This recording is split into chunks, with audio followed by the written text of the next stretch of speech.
Well, our thanks as always to Home Street Bank for their support of this podcast. If you're looking for a bank that has it all, great people, great service, great rates, this is the place for you. This is my lender of choice. It should be yours as well. Go to homestreetbank.com. It's your one-stop shop for all your banking needs, both business and personal. That's homestreetbank.com.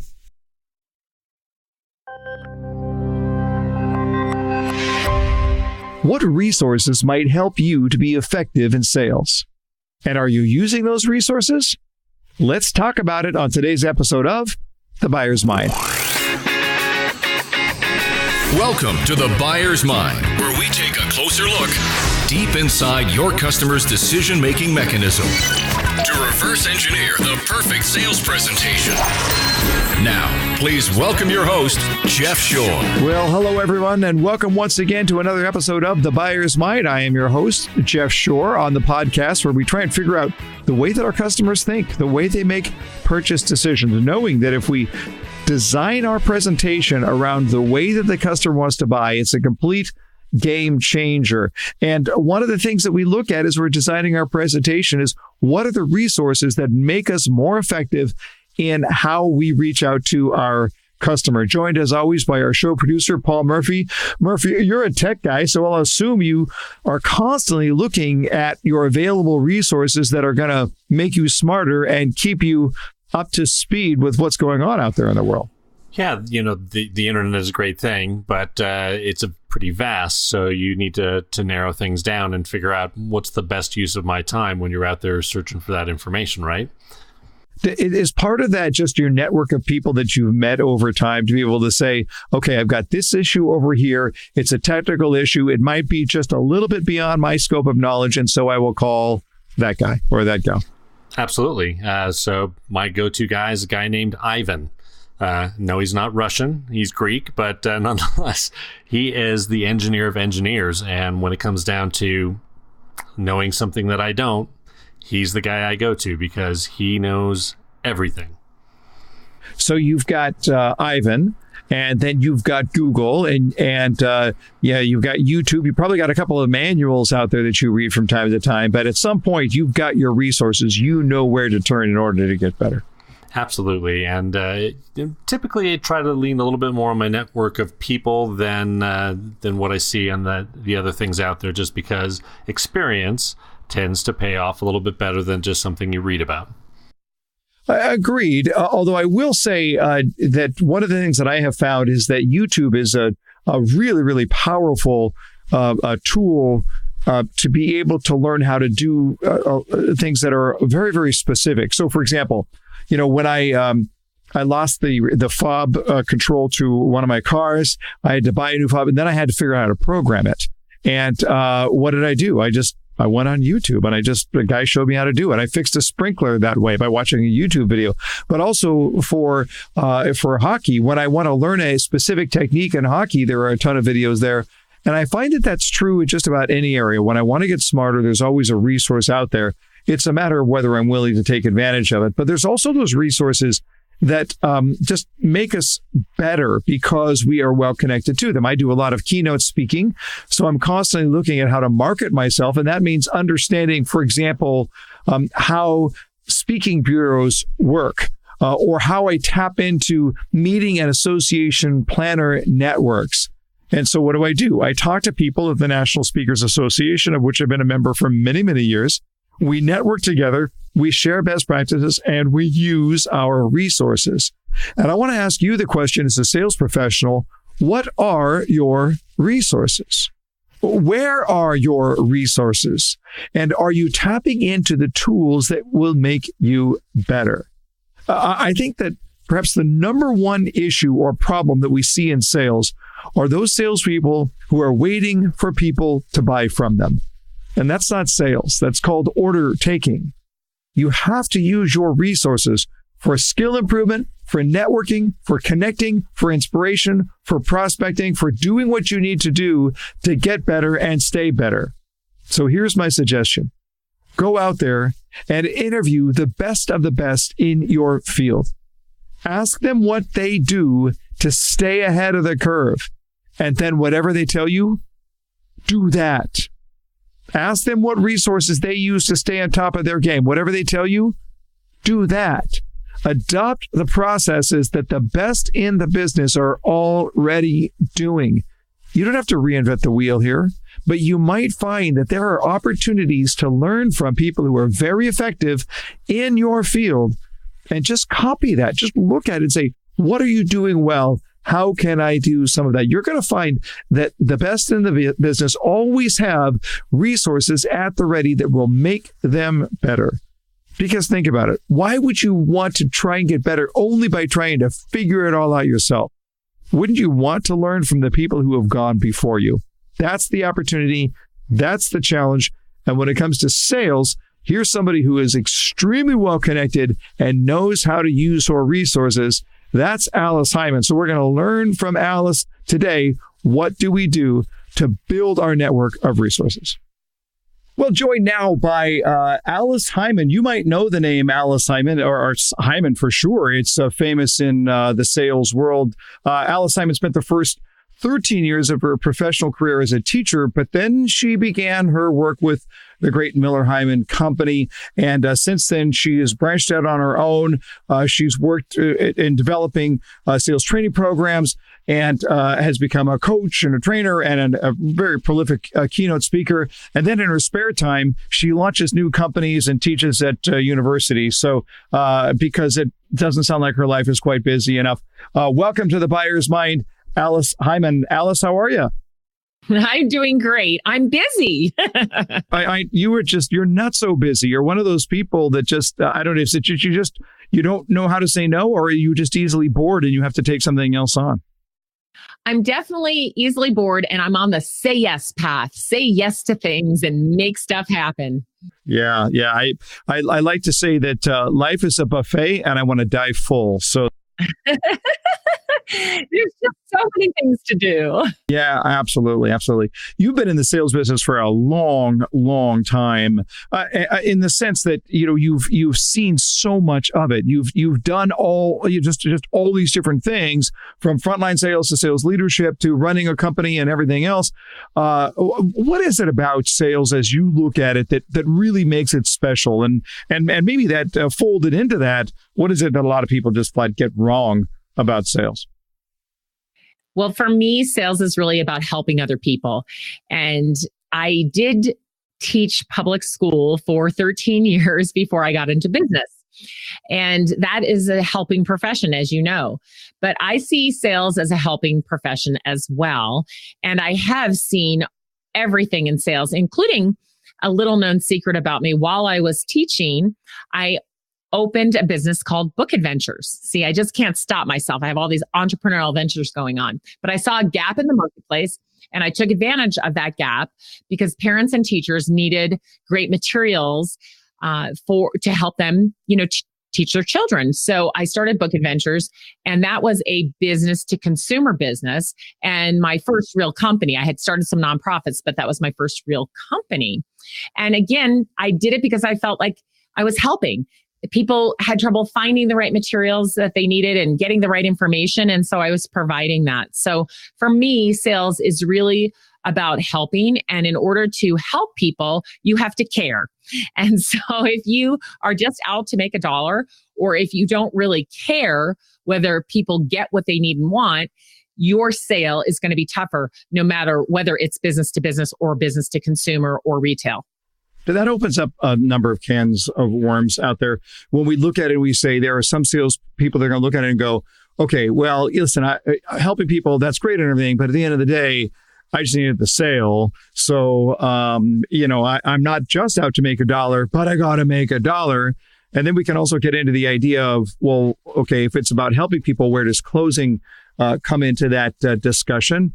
Does it have a role in what happens in sales? So how do you walk that line between helping people to do what they want to do, but recognizing that there are business realities and quotas and these types of things that salespeople have to deal with?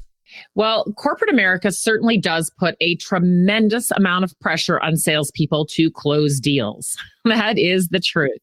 And of course, if you are on a base plus commission or, some type of compensation where you are compensated for the sales that you close, then indeed you do need to close deals. Now, that said, we still can go after it in a way that works for everybody. It should be win-win. So I need to find the right prospects. As my good friend Diana Guerin always says, your prospects are depending on you to find them. But not everybody's a prospect. So I need to find the right prospects. I need to care about whether they get what they want and need. I need to understand that thoroughly.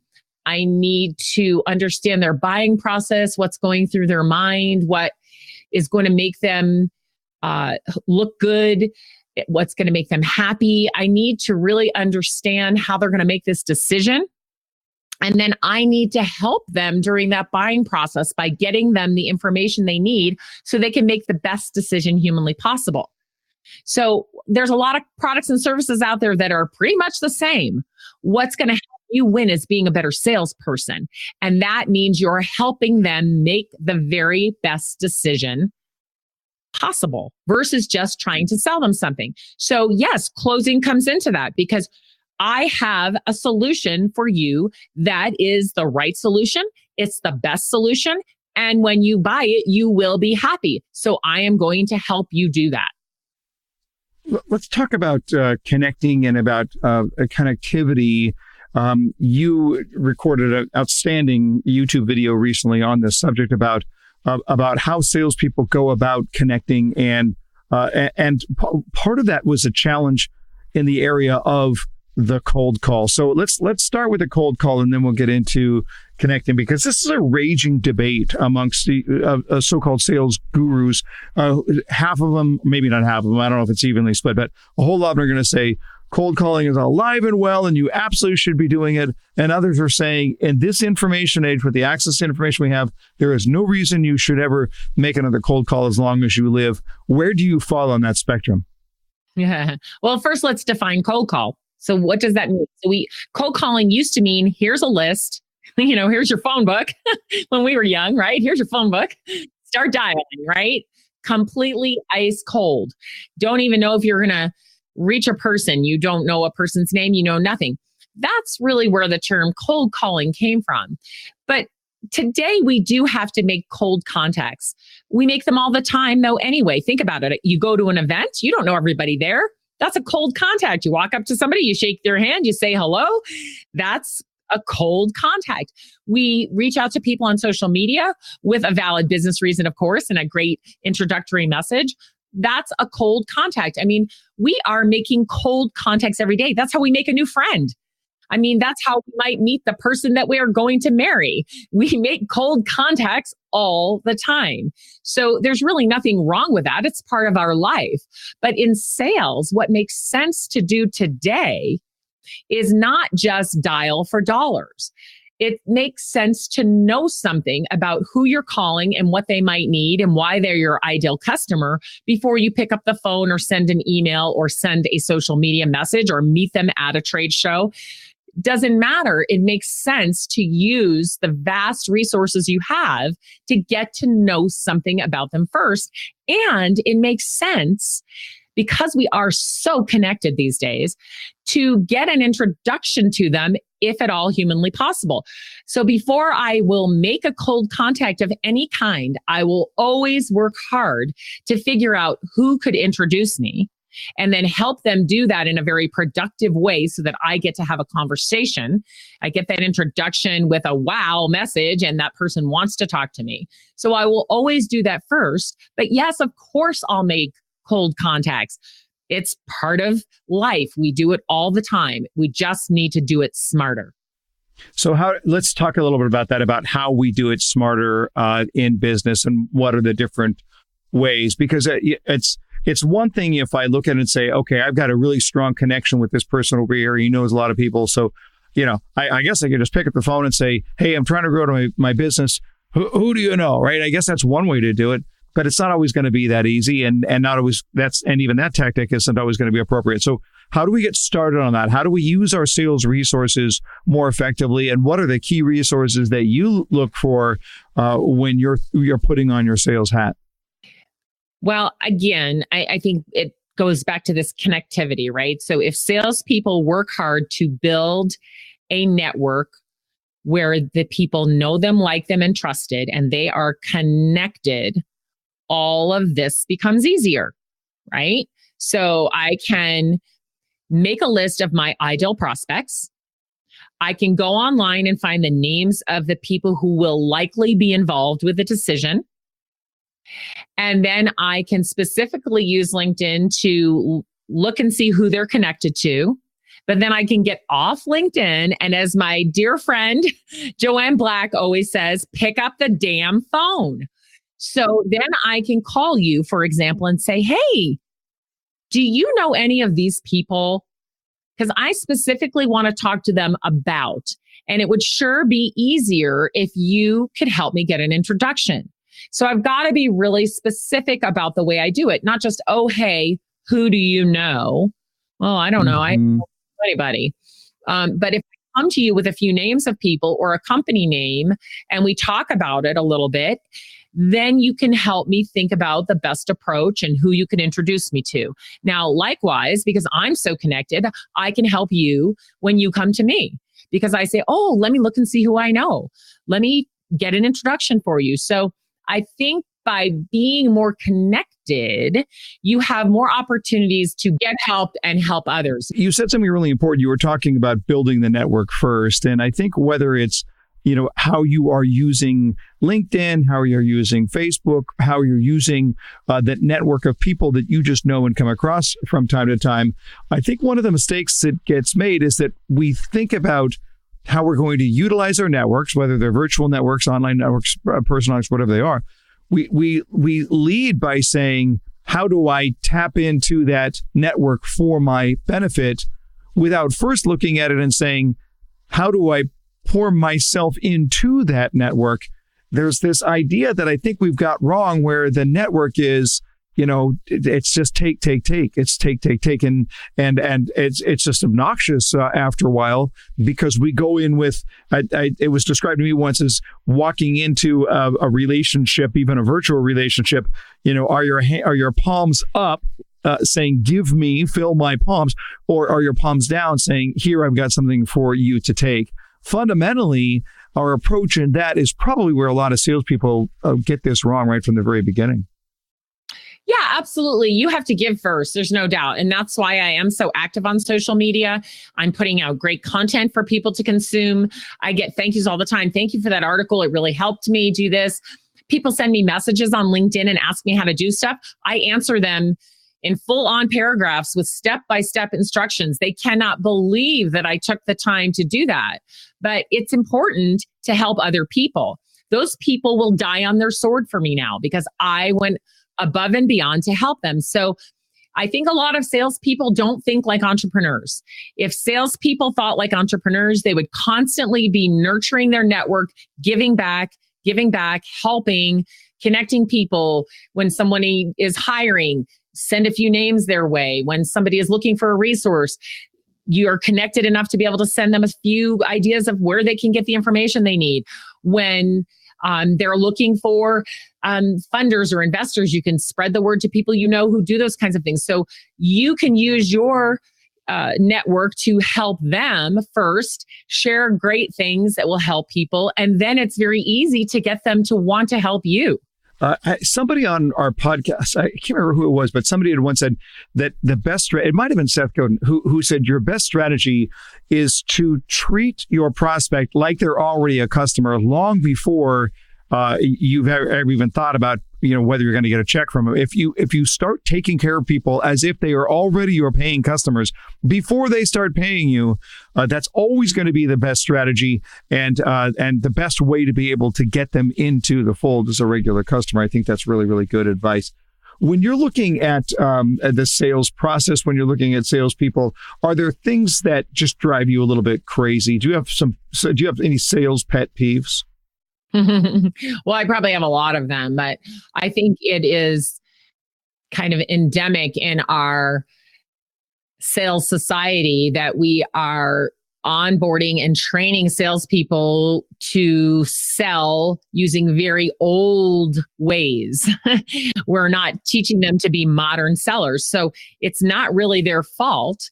This is the way they've been sold to in the past. And it also happens to be the way we're training them to sell. And so they're doing behaviors that, they make me crazy. On like spamming me on LinkedIn, sending me spammy sales messages the minute that I connect, sending me emails that are all about the salesperson and the company and nothing about me, nothing to catch my interest. I mean, they're just really using bad practices. Or they walk up to you at a trade show and start to pitch. It's all about them. It's all about their company. It's all about their products and services. And we are really doing salespeople a disservice by allowing this to continue. And in fact, making it continue by the way that we onboard and train them. So I really feel like we have to start hiring salespeople in a different way and bringing them into this modern selling, helping them understand that sales is a helping profession and it's not all about you making your quota. It's not all about our products and services. It's all about the people who are buying from us, how we solve their problems, how we help them hit their goals, and how we make them happy. Because if they're happy, they'll buy again and they'll tell everybody else about us. So we really have to train salespeople to be looking outward, be customer focused, and understand, what does customer focus mean? How can I help? Not, it's all about me, my products, my services, my stuff. And we've got to stop training salespeople to pitch. Until we do that, there's just going to be all of these problems out there, these terrible spammy messages on social media, on email, terrible cold calls. Hey, let me tell you all about my stuff. It's got to stop. We're running short on time, but you wrote a blog post recently, a fantastic blog post. And by the way, you can follow Alice and read her post all over social media, but go to aliceheiman.com. We'll put that in the show notes as well, so you can figure out how to do that. But Alice, you wrote a blog post about Cal Newport's book, Deep Work. Now, we could probably spend an entire show talking about this book. But I should tell you, I'm trying to remember the last time I read a book that I both loved and hated at the same time as much as Deep Work. Yeah, you and me both. I started reading that book and I was just getting angrier and angrier at that Cal Newport, because I thought to myself, well, you, Mr. Academic, you can just take a semester off and do this and do that. And you have the la, la, la. And I was really just kind of angry, but I kept reading for some reason. And finally, I got to the part of the book where he said, look, I realize that you have a busy life and you cannot do things the same way that I do. So he started to share all these ideas and how you could do deep work. And what deep work really is about taking yourself out of your day-to-day and putting yourself in a place where you can think and dive into something and really work on it. And this is not just for entrepreneurs or business owners. Salespeople absolutely should be doing deep work. The knowledge worker of the future is only going to be valuable if they can do this deep work, because let's face it, machines are going to take over a lot of jobs, and artificial intelligence is already here and can do a lot of the things. So we need to keep growing and changing and doing better. And that is really what deep work is all about, taking the time out to figure out how to do that.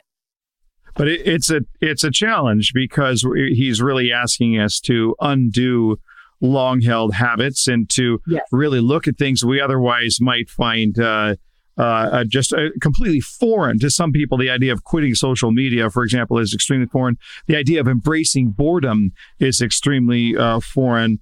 There is one concept that he talked about that has really struck me and stuck with me a lot, and it's the idea of attentional residue that gets left behind when you're trying to move from task to task, thinking that you can do that effectively, and you just can't. And he says something really interesting. He says, to produce at your peak level, you need to work for extended periods with full concentration on a single task, free from distraction. And I'm thinking about that as a as a sales trainer, that's exactly what I want from people that are studying with me. How can you work on a single task, or in this case, perhaps a single technique for an extended period of time, full concentration, free from distraction? That is not easy to do. And yet it is absolutely required if you want to nail that particular technique. And just one of a many, many concepts in the book that are really worth grasping onto. Absolutely. And I think our society has become so distracted with not just social media, so many, many things, that we do have to give ourselves periods where we are not distracted and see what that feels like. It's not easy, but you can start with 5 minutes, then 10 minutes, 30 minutes, go to 2 hours, 4 hours. Try to give yourself time every day if possible, but certainly every week where you are working on something without distraction. There you go. Before we go, we're going to put you on the hot seat. Rapid fire questions, rapid fire answers. You ready? Yes. Your very first job was what? Babysitting. Okay. When you were 10, you thought you would be? I don't know. Fair enough. The most beautiful place you've ever stood? Oh my gosh. I have stood in some beautiful places, but I will say on the shores of Lake Tahoe, near where I live, it's one of the most beautiful places in the world. Could not argue there. Any book that you have read that made a profound impact on your life? Deep Work. Okay. A movie you've seen multiple times, but you would gladly watch it again if it came on? Hitch. Okay. And finally, the name of your first celebrity crush? David Cassidy. Love it, love it, love it. Tiger Beat magazine. There you go. You're off the hot seat. Alice Heiman. It's the website is aliceheiman.com. We'll put that in the show notes as well. If you sell regularly at trade shows, you absolutely want to look at her trade show makeover program. Really, really valuable. Just cutting edge stuff on how to do that. But you just want to follow Alice on social and on her blog posts. One of the more intelligent people that you're ever going to meet, and I can tell you firsthand, a real giver, just a really giving person. She's a wonderful, wonderful human being. Thank you so much for being on The Buyer's Mind, Alice. Appreciate it. My pleasure. Thank you. So, Murph, I've had the opportunity to work with Alice over these last few years, and I have to tell you, she's just obviously very, very smart, but she's just a really, really good person and really one of the most generous people with help and with assistance. And before we brought on for the interview here, we were talking about using the resources. Alice Heiman is a resource to me. I've reached out to her a couple of times and said, hey, what do you do about this? And can you help me with that? And she has always come through. And there's just something about people who are like that you just gravitate to and you appreciate and you think, wow, the world needs more people like this in it, doesn't it? Well, and that's just it, right? Somebody who's helpful to you, you want to come back to again and again. Somebody who's just leaving you in the ditch, not helping you, why would you ever come back to them? Mm-hmm. Yeah. You get the sense that Alice Heiman is pretty well connected. She is. Obviously, great resources with the Miller Heiman company there. And then for her to branch out on her own, she's doing very well for herself. But I think the key is that when she talks about using resources, her network is her greatest resource. And I got to know Alice because we belong to the same network, a network of sales thinkers, sales entrepreneurs who all have their own sales consulting businesses. And I got to know her through that. And that network connected us together.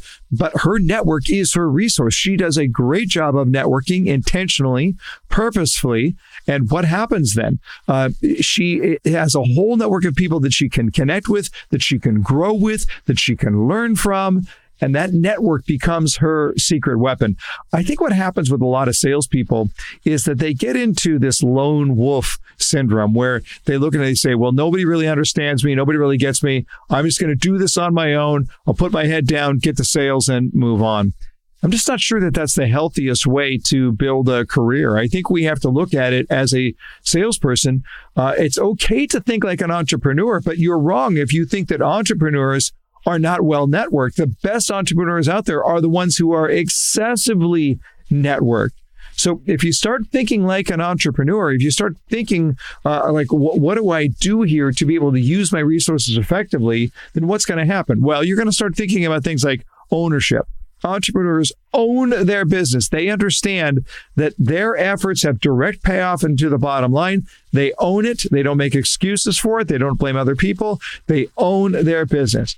Entrepreneurs also are value creators. They're constantly asking the question, how do I create new value?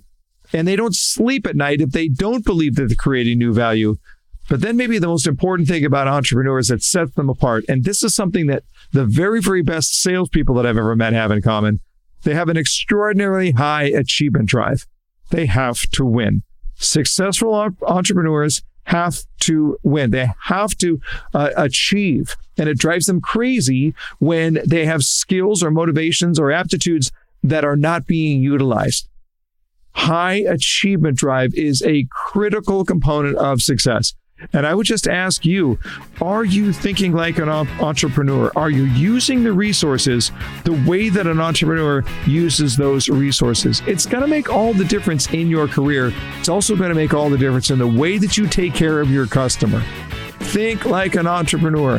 Use your resources. Grow your personal business. And then you can go out there and change someone's world.